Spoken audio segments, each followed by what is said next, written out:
Nag-ano talaga siya. Ang galing. Satisfying nung color changing effect niya. Uy, ang ganda. Okay, panalo to. Color changing daw.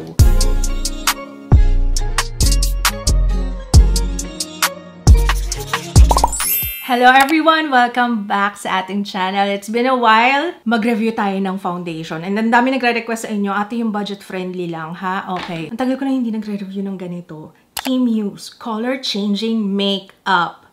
Nakita ko to sa TikTok. Parang ang ganda niya. Pero teka, tingnan natin ha. Kasi hindi pa ako nakatry talaga ng foundation. Meron ako na-try before, pero hindi talaga siya color adapting. So, tingnan natin to kung talagang color adapting siya. Dalawang shades yung meron. We have 01, Classic Ivory. 02 is Natural Beige. Grabe oh.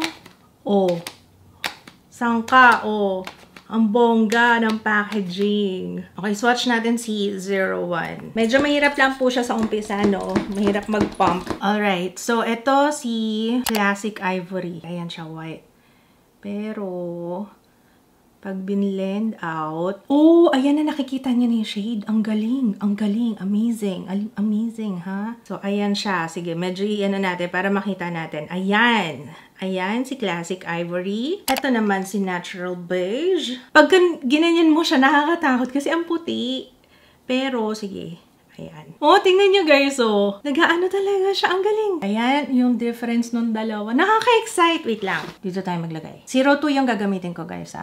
Okay, tingnan natin mabuti. By the way, may sunscreen ako underneath. Time-saving 4-in-1 foundation. Flawless liquid color matching. Lightweight coverage makeup. Long wear. Full coverage. Okay, let's see. 24 hour. That never quits! In fairness, guys, may nakikita akong coverage kahit papano.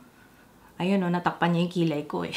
Pwede kayo mag-brush? Sige nga. Pwede rin brush, guys. Pero parang mas maganda kapag kayong daliri talaga. Kasi ang satisfying nung color changing effect niya. Meron siyang tone up, ano? Tsaka in fairness, ha? Color adapting talaga siya. Hindi pa ako naglagay sa leeg. Maglagay tayo sa leeg. I like it. At saka komportable siya. Wala akong nararamdaman na kakaiba. So, eto yung meron na.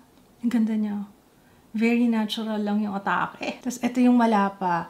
So, ayan, kitang-kita naman, nandiyan pa yung mga, may redness ako dito sa ilong, yung mga blemishes ko. On this side, medyo nakikita pa yung hyperpigmentation ko, pero mas okay. Parang mas, 'di ba? Mas radiant, kumbaga. Okay, apply na natin siya on the other side of my face.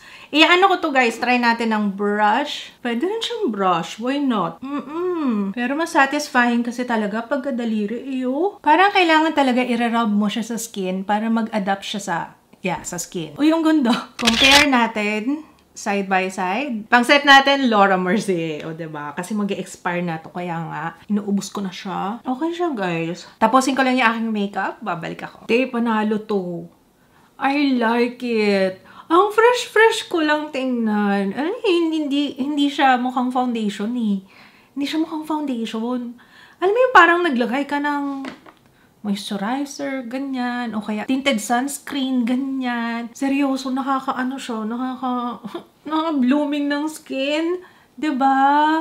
Ako lang ba? Okay. So, tingnan natin siya on natural lighting. I-wear test natin to. Siyempre, hindi pwedeng application lang. Okay. Yung sa itsura niya, guys, wala akong masay. Marami na akong na-try na mga color changing daw. Pero ito talaga ang ganda ng pagkaka-adapt niya on my skin. Look. Ayan. Okay, so ayoko mag-mascara today. Okay, punta tayo sa labas. Tignan natin kung ano itsura niya on natural lighting. Wala akong masay. Ay, ang ganda. Ang ganda mo, girl. Wala. Ang saya-saya niya. Swear, tingnan nyo. Sobrang gaan nga lang niya. Actually, kahit hindi ka nga mag-powder. Kasi napansin ko kanina, bago ako mag-set with powder, sabi ko, parang hindi ko na kailangan. Alam nyo, ang baba na expectation ko dito. Kasi mura lang talaga siya. Kaya hindi ako nag-expect ng grabe. Pero, ibang klase na yung mga foundation ngayon. Grabe, Kim Hughes. Magkano lang to? 299 yata yung check ko. 299! I like it! Sige nga, check nga natin kung waterproof ito. Nangihinayang ako sa makeup ko. Pero sige.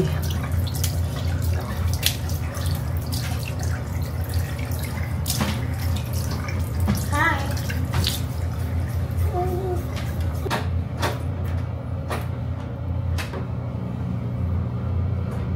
Wala nabura. Wala. So, ibig sabihin kahit pagpawisan ka, hindi siya basta-basta mabubura. Tsaka in fairness, hindi siya ganun ka-oily sa skin ko. Ang ganda ng glow. Hi! May gusto sumali eh. O sige na, halika dito. Teka lang na, tingnan natin yung nose. Yung unboxing. O sige, sandali. Last and final update. In total, naka-6 na oras na tayo. Promise guys, wala akong hindi ako nag-blot. Well, to be fair naman, hindi naman ganun kainit ngayon. Maulan kasi. Pero still, hindi ko alam kung nagiging dry na talaga yung skin ko or hindi lang talaga. Ewan ko, hindi nag-oil up po. Ang gaganda ng mga foundation ngayon. Alam sa totoo lang, hindi mataas yung expectation ko kasi nga, syempre mura lang siya. Pero I'm impressed. Yeah, sa akin, it's a yes. Considering yung presyo niya, magkano lang siya? $299 ang mura. And for sure, kapag ka-sale yan, mas lalo pang mura. Ang mura niya, in fairness. And for its price, ito yung, di ba, para sa presyo na yun, tas color adapting pa siya, color changing, bongga yun. Tingnan nyo, fresh lang niya sa skin, sa totoo lang. Nakikita ko yung sarili ko na gamitin siya everyday, pang everyday siya. So, yun lang guys, maraming salamat sa panonood. Kung meron kayong mga request, lalo na mga budget-friendly, ayan, feel free to comment down below. Sir, I'll see you again on my next one. Bye guys!